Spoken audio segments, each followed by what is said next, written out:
¿Qué tal? ¿Cómo estáis? Bueno, vaya fin de semana, ¿eh? Por no haber tenido Fórmula 1 en Imola, aquí en Mónaco ha sido súper completo, porque ya desde el jueves, el viernes, súper clasificación que tuvimos, que fue realmente espectacular, pero también la carrera en la que llovió, hubo diferentes estrategias alternativas, y al final yo creo que hemos tenido un fin de semana súper completo de Fórmula 1, súper emocionante, en el que han pasado muchísimas cosas y que nos hemos divertido mucho, empezando por esa clasificación bestial. Pero bueno, vamos a ir por partes, porque Mónaco siempre, aparte de barcos, glamour, VIPs, pasa muchísimas cosas. Antes no avancemos, por favor, si os gustan este tipo de vídeos, suscribiros al canal, porque así le dais a la campanita y así os avisan cuando sale un vídeo nuevo. Y además, si lo hacéis de manera respetuosa, que hay mucha gente, casi todo el mundo que sí, me dejáis los comentarios, los leo, cuando tengo un minuto le dedico a leer vuestros comentarios, a contestar, a interactuar, porque tan válida es vuestra opinión como la mía, y a mí me gusta mucho interactuar con vosotros y también aprender de vuestros comentarios. Empezamos, venga, vamos allá. Sacados los barquitos, nos vamos a la Fórmula 1 y empezamos por el sábado. Extraordinaria clasificación. Hacía tiempo que no vivía yo una clasificación tan bestial como la que vivimos, sufrimos y disfrutamos en el Gran Premio de Mónaco, gracias a este hombre y a Fernando Alonso, porque nos mantuvieron en vilo hasta el último segundo, hasta esas 8 centésimas que separaron el tiempo de Max Verstappen y de Fernando Alonso, unas 8 centésimas que al final le dieron este trofeo y la posibilidad de salir de la primera posición, que en Mónaco es un 50, un 70, un 80% de la victoria, porque te da mucha ventaja y tradicionalmente y estadísticamente más. Y más cuando estamos hablando de pilotos del calaje y de la calidad de Max Verstappen o de Fernando Alonso. Se la jugaron el todo por el todo. En la última vuelta, en una clasificación en que hubo mucha evolución de pista y el neumático nuevo daba un salto cualitativo muy importante y en el que no hubieron banderas amarillas, exceptuando esa Q1 de Checo Pérez que le hizo salir en la última posición, ese error que cometió en la curva 1 que pesó todo durante este fin de semana de Mónaco y que tendrá que intentar recuperarse si quiere seguir el hilo de este hombre al frente de Red Bull y al frente del campeonato, porque ha pesado y mucho en la clasificación. Pero vamos a las cosas positivas. No hubieron banderas amarillas, no hubo dudas, no hubo sospechas, no hubo gente que forzó salirse de pista para... nada. El aviso de la Federación Internacional parece que caló bien y que por tanto los pilotos no provocaron ninguna situación, algo que yo creo que hay que alegrarse y disfrutar de esa fantástica clasificación. 8 centésimas, por cierto, he recibido muchísimos mensajes de gente con la imagen del vídeo que colgaron en YouTube, la comparativa, que si había habido trampa con... No, olvidaros. Lo que vale es el tiempo, es del cronometraje oficial, que no tiene nada que ver con las imágenes de vídeo si se sincronizan con la comparativa. Cuando hacen esto puede fallar y por tanto lo que es y va a misa es el tiempo del cronometrador oficial, que es el que determina quién está en primera posición o en segunda posición, y que es el que vemos que nos sale en las pantallas. De eso al vídeo puede haber de una desincronización o asincronización, vamos a decir, no sé cómo se llama la palabra, pero que no corresponda a veces con la realidad, y sobre todo cuando comparamos dos imágenes de vídeo, y por tanto bajemos el sufle de estas cosas, porque no es bueno. Y pensad una cosa, yo a veces en estas cosas utilizo el sentido común. Quien tiene más herramientas, aparte de la Federación Internacional y de Fórmula 1, son los equipos, que tienen las telemetrías, el cronometraje oficial, el vídeo de ellos, de los otros equipos, lo miden todo. Si nadie se quejó, es porque estaba correcto, como ha sido siempre a nivel de cronometraje. Por tanto, caso cerrado, invirtamos el tiempo en otras cosas, porque este está muy claro y hay que fiarse siempre de lo que dice en el cronómetro oficial, más allá de imágenes que podáis ver por internet o que hayan podido ser manipuladas o no, o sean de verdad, pero que puedan tener una sincronía con la realidad. Venga, vamos al grano con estas cosas. Gran clasificación, lo de Nato. Fijaros esta imagen que tomé al final de la clasificación, los neumáticos últimos de Q3 de Max Verstappen, el trasero, fijaros cómo está todo tocado de los muros, el delantero también.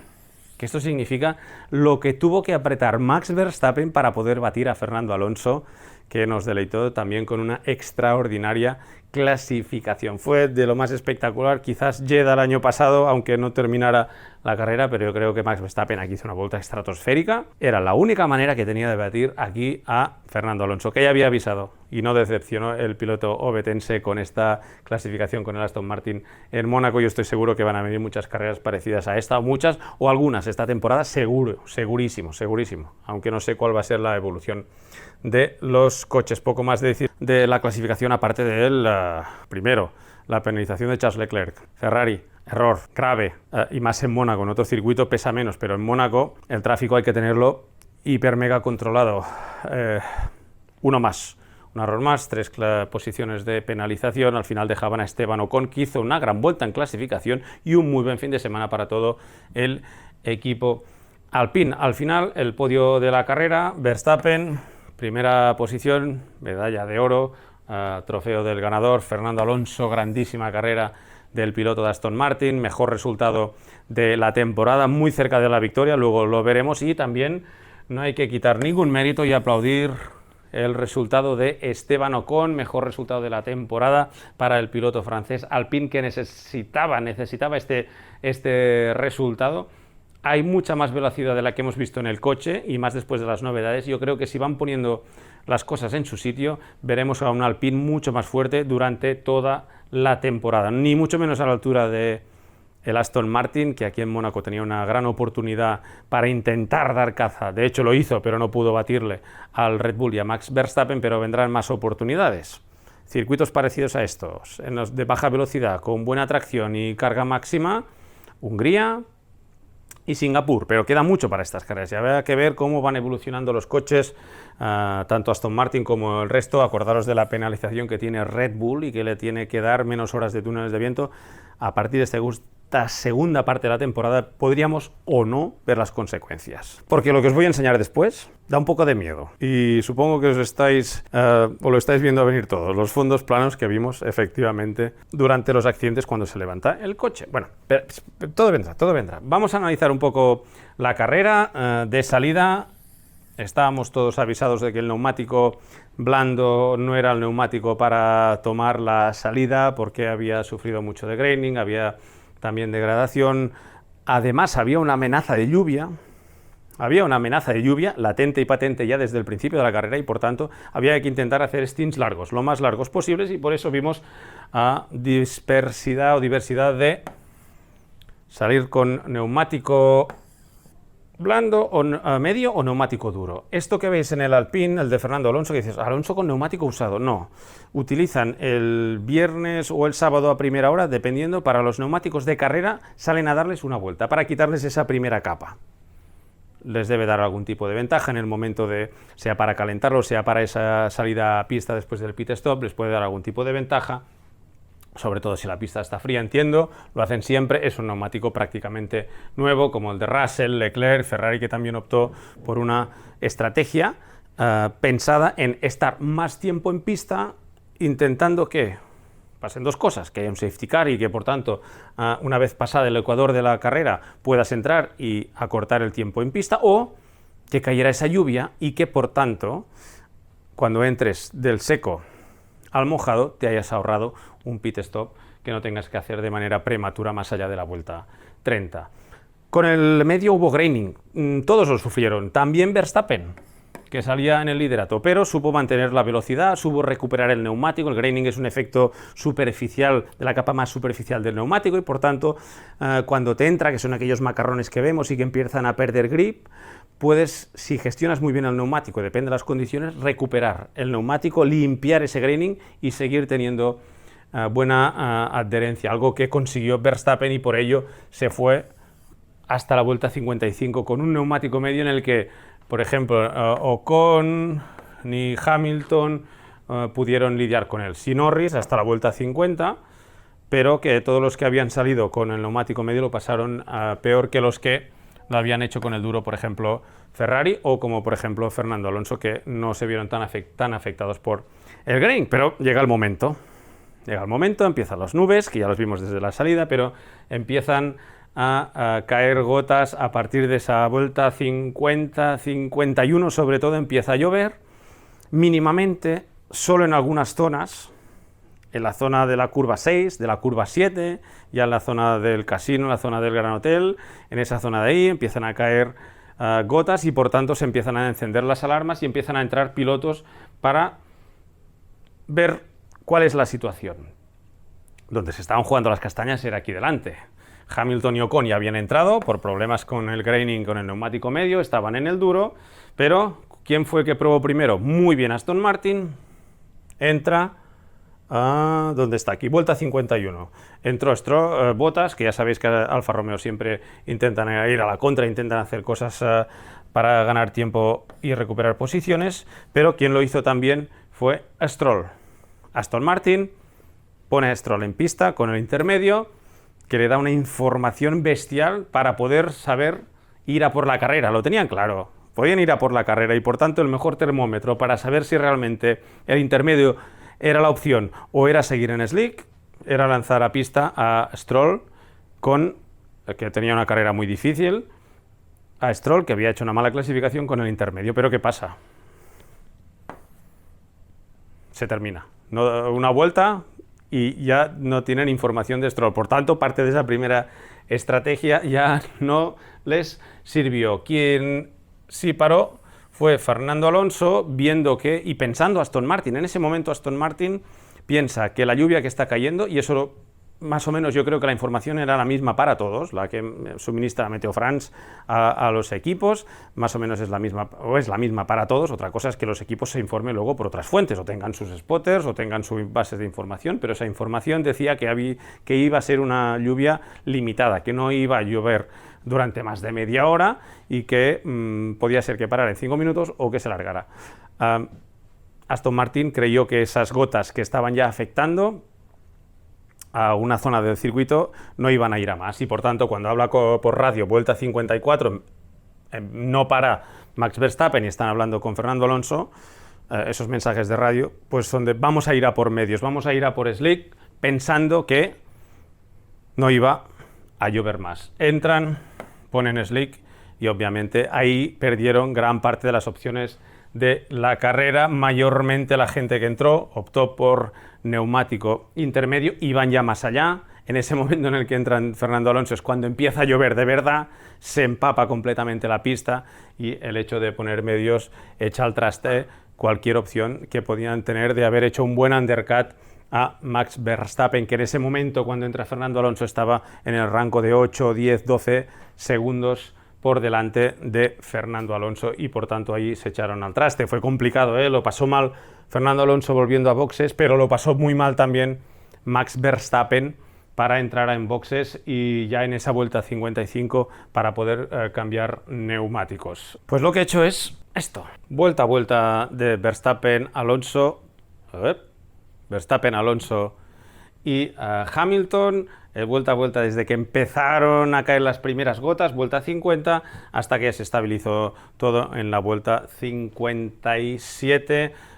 Verstappen, que venía en neumático medio, Alonso y Hamilton venían con el neumático duro, empieza a complicarse la pista y lo que vemos aquí es vuelta 54, vuelta clave. Max Verstappen no para, pasa de largo con el neumático duro. En ese momento la pista estaba mojada en la parte más vuelta 6, curva 6, curva 7, ahí estaba más mojado, pero el resto del circuito prácticamente estaba seco y por tanto, tanto Verstappen como Red Bull y al mismo tiempo Fernando Alonso y Aston Martin en estas condiciones de lluvia cuenta mucho más y tiene mucho peso, mucho más o menos, eso ya depende del equipo y del piloto, pero tiene mucho peso lo que dice el piloto, porque es el que realmente está sintiendo cómo está cada curva, más allá de lo que les diga los ordenadores y lo que diga los sensores de lluvia. Es el piloto el que realmente siente cuánto de mojado está cada curva en el circuito. Tanto uno como otro ven que el circuito no está muy mojado y piensan que la lluvia, y eso sí es del equipo, va a remitir. Que lo que hemos visto lluvia máximo es lo que va a caer y que va a parar enseguida y que por tanto el buen momento, el momento es de seco y por tanto en Fernando Alonso con Aston Martin entran al piloto ovetense, le montan el neumático medio, una parada, reglamento cumplido y ya hasta el final. En ese momento la pista o los tiempos de los que habían montado a Slick podía haber sido bueno, lo estaba pasando mal ya Max Verstappen con el neumático medio, y por tanto, medio, sí, y por tanto podía ser una buena oportunidad para recortar segundos. Quizás más pensando en asegurar la segunda posición que en ese momento atacar al piloto de Red Bull. Pero ¿qué pasa en ese momento? Empieza a llover, empieza a caer mucha más agua. Hamilton, que venía más atrás, y otros pilotos, como hemos visto, vuelta 54, entran y van al intermedio, que es lo que mandaba en ese momento, porque en ese momento enseguida la lluvia empezó a caer ya así en todo el circuito, bañando la pista, y tanto Max Verstappen como Fernando Alonso, aquí no se ve el tiempo, pero fijaros, ahí, a ver si consigo borrarla, no he conseguido borrarla, sí, un poco ahí, 2.06, 2.10, 39 Lewis Hamilton. O sea que la pasaron muy mal en esa vuelta con Slicks, daba igual si era medio nuevo o medio viejo, lo pasaron muy mal. Le recuperó 4 segundos Fernando Alonso a Max Verstappen en esa vuelta, saliendo de boxes, y Verstappen, que seguía con el neumático medio usado. Lo pasaron muy mal. Fijaros el tiempo de Verstappen, 30 de Hamilton, 39. Y ahora viene cuando especulamos, y barato. ¿Hubiera salido líder de esa situación Fernando Alonso si aquí Aston Martin, en lugar de un medio, monta un neumático intermedio? La respuesta es, si estamos valorando situaciones óptimas, en que no encuentras tráfico, en que no tienes problema calentando el neumático saliendo de boxes, en que todo funciona perfectamente, matemáticamente sí. Matemáticamente se hubiera colocado en primera posición si es que Max Verstappen hubiera entrado, que entendemos todos que hubiera entrado. ¿Qué le hubieran dicho a Max Verstappen? ¿Hubiera tomado más riesgos Max Verstappen? ¿Hubiera empujado más para intentar mantener esa posición? No lo sabemos, no lo sabemos. Lo pasó muy mal. Dudo que hubiera podido ir más rápido de lo que ya fue el piloto holandés en esa vuelta, en lo que lo pasó muy mal con el neumático Slick. Pero en ese momento tanto Red Bull como Aston Martin, tanto Max Verstappen como Fernando Alonso creyeron que era una situación de Slick.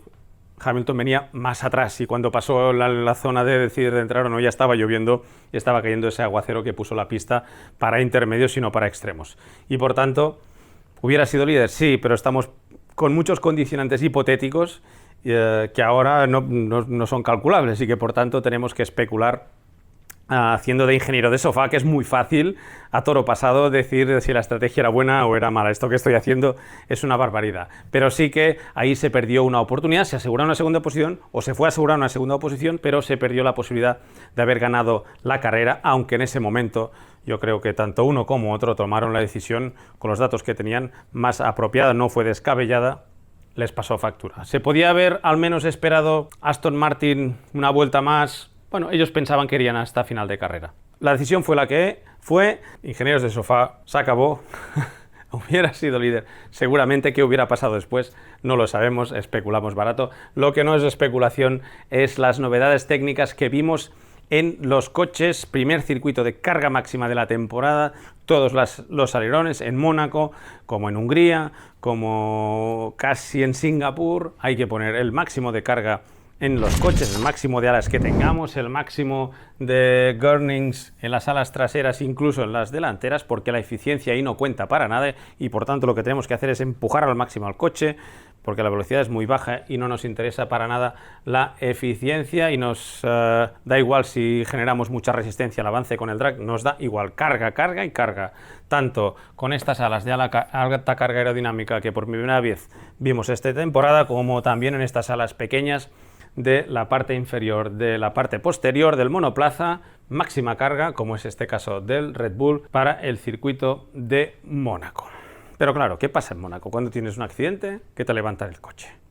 Y cuando te levantan el coche hay fotógrafos que nos sacan imágenes tan fantásticas como esta, que es muy significativa. Primero porque es la primera vez que vemos el fondo del Red Bull de este año, y segunda porque es la mejor muestra de por qué Red Bull, o entre otras cosas, de por qué Red Bull es muy superior al resto.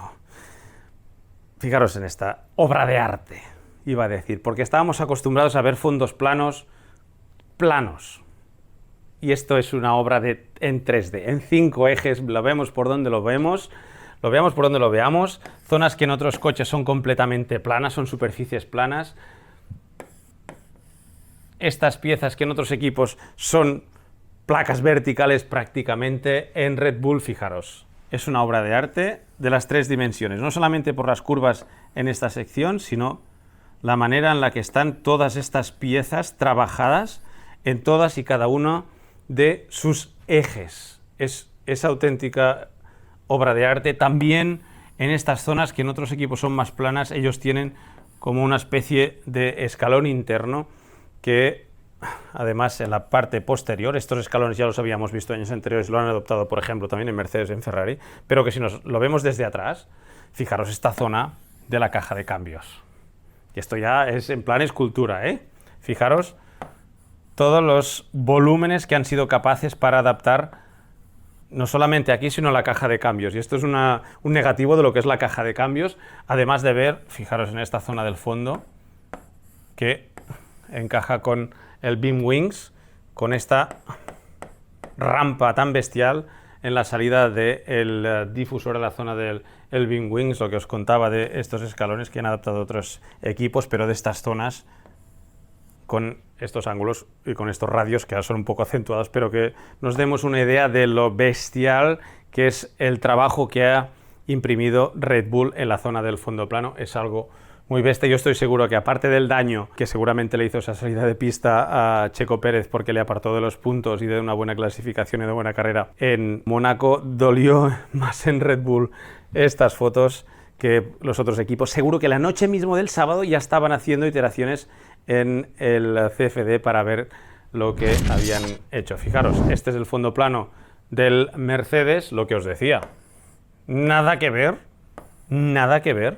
con el fondo de el Mercedes. Fijaros en la cola del cambio, con lo que habíamos visto de Red Bull, lo que vemos aquí de Mercedes. ¿Es más eficiente? ¿Genera más carga aquello?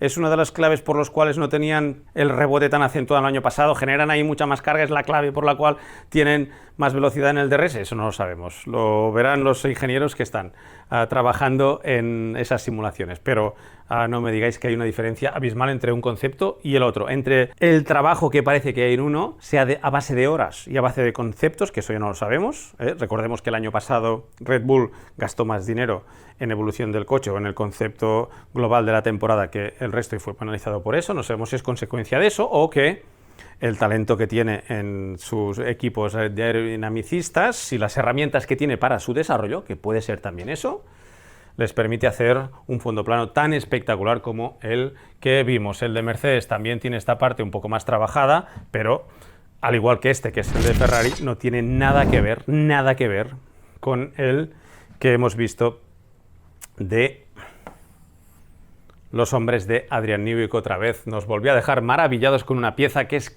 clave para el desarrollo del coche. La carga, la eficiencia no cuenta tanto, pero la carga que se genera en el fondo plano es todo, y en el difusor es el todo de estos coches modernos, de esta Fórmula 1 moderna, y por eso ha empezado como ha empezado Red Bull. Seguramente una de las claves es cómo hacen trabajar el fondo plano. El año pasado fueron los reyes del no porpoising, este año han demostrado seguramente el por qué estaban por delante de sus competidores o siguen estando por delante de sus competidores en esa nueva época híbrida. Venga, hemos hablado de Red Bull, hemos hecho una ola a Adrian Newey y a su equipo por ese fondo plano, pero nos vamos más al día a día también de los otros equipos. Ferrari, que en Mónaco, como siempre y en todos los equipos, esto es la rueda delantera para evitar que toque, porque como sabéis en la paella del Gran Hotel, el Loeb, ahí se da más ángulo que en ninguna otra carrera para poder maniobrar en ese giro, y hay que hacer aquí un pequeño corte en los trapecios y dejar esa zona más libre para poder tener un poco más de ángulo de giro, no solamente en Ferrari, sino también en todos. Detalles, ¿os acordáis que decíamos esta Fórmula 1 va a ser más simple? Pues algunas zonas grises que aprovechan los equipos, fijaros, ya volvemos a estar con todos los aletines, deflectores de la parte posterior. Esa es la parte posterior del Ferrari, en la zona de la salida de aire de los frenos de la rueda posterior, en la parte interior, que hay una zona en que los equipos y los ingenieros aquí pueden desarrollar libremente. Fijaros cuántos apéndices y cuántos deflectores en esta zona, que es muy importante porque aquí se interaccionan flujos con la zona de los wing wings, de la parte superior del difusor, y por tanto hay que intentar controlar de la mejor de las maneras esos flujos. Pero sin duda, si hay un rey de este Gran Premio de Mónaco a nivel de novedades y que estamos esperando mucho, son los amigos de Mercedes, que dieron carpetazo final a una de las historias con menos éxito de la Fórmula 1, que más atención captivó de todos nosotros al principio. Estoy hablando de los no sidepods, de los no pontones, del zero sidepods de Mercedes, que estrenó la temporada pasada, que este año estuvieron tozudos con ese concepto y que finalmente aquí en Mónaco ha desaparecido para ir a una configuración más convencional, que veremos después y que vamos a repasar. Cambios importantes en Mercedes. El primero, el que vimos de la parte delantera, importante, trapecio superior. Fijaros, este es el trapecio superior de Mónaco, de la suspensión delantera, y fijaros dónde está, o dónde estaba en las primeras carreras.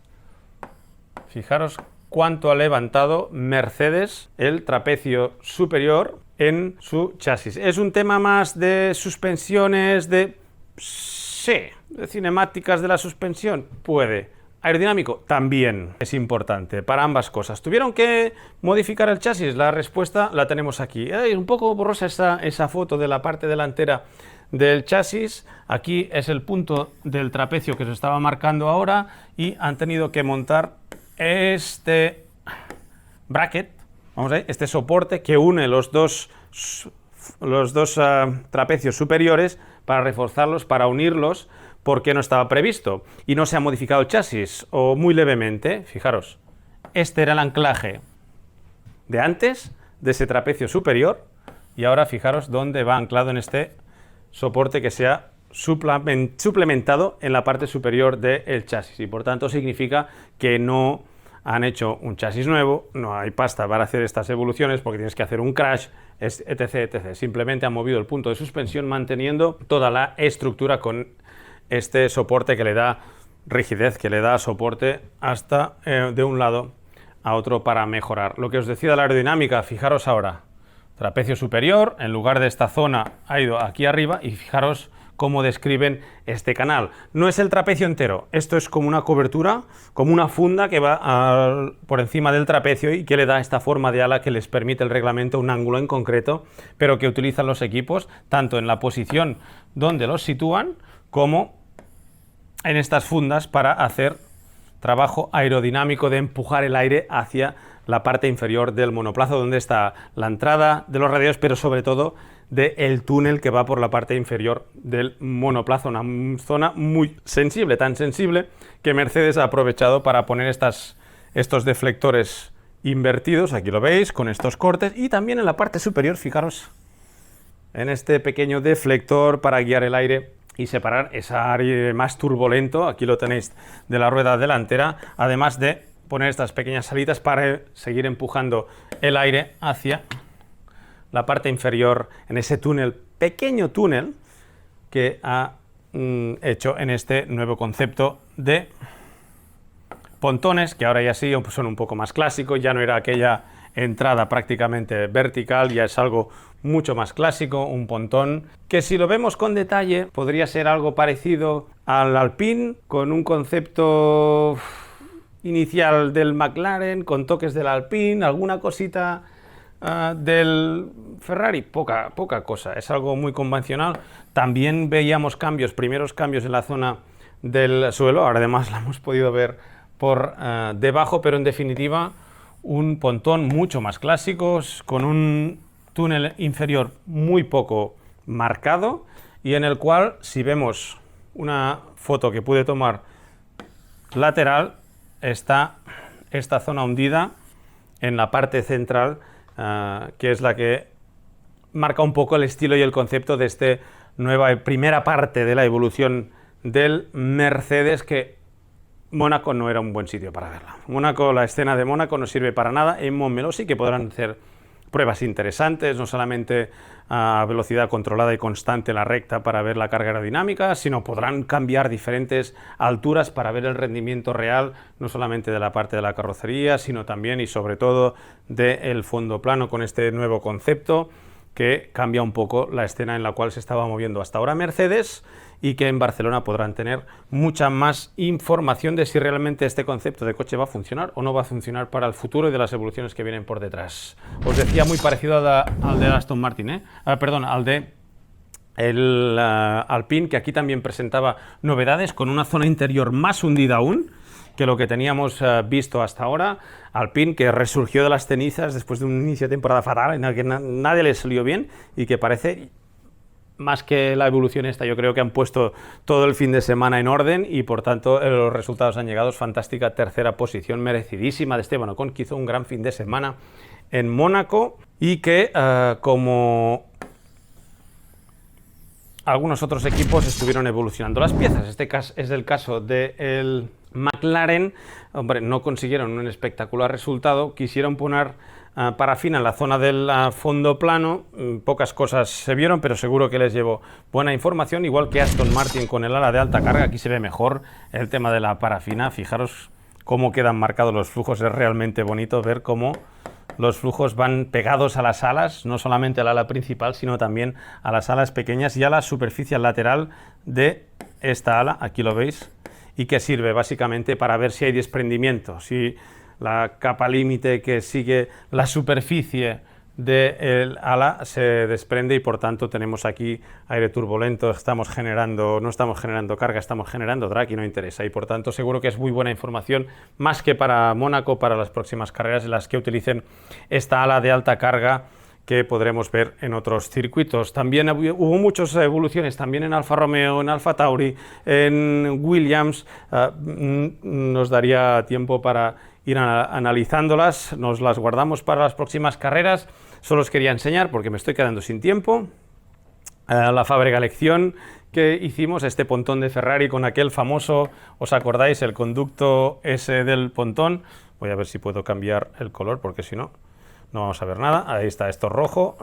Ahí está, ese pontón que vimos con el humo que tiramos en esta pieza que es preciosa, que hemos trabajado con Breno, que hemos trabajado con Marc Amigoy, que hemos trabajado con la UPC, el theme de la UPC, para poderla tener aquí con este fantástico color Ferrari, con los adhesivos, todo preparado para que pudiéramos hacer esa fabricación, que espero que os gustará. También ayuda mucho Brian con la pintura, que quedó fantástica, y el Manel Mateo también, y que pudimos ver. Y que además ahora os voy a decir una pista de lo de Barcelona. Pues me pedís, a ver, ¿qué van a ser las fabricaciones de Barcelona? Os voy a decir una cosa, me siento un poco arguiñano. Esto va a ser la fabricación de Barcelona. Ahí lo dejo. Espero que os haya gustado el vídeo. Nos vemos en Barcelona. La Fórmula 1. Qué gran fin de semana. Hoy sí que lo tenemos que decir todos, ¿no? Venga. Viva la Fórmula 1 y la madre que la parió. Os veo en Barcelona. Gracias. Seguimos.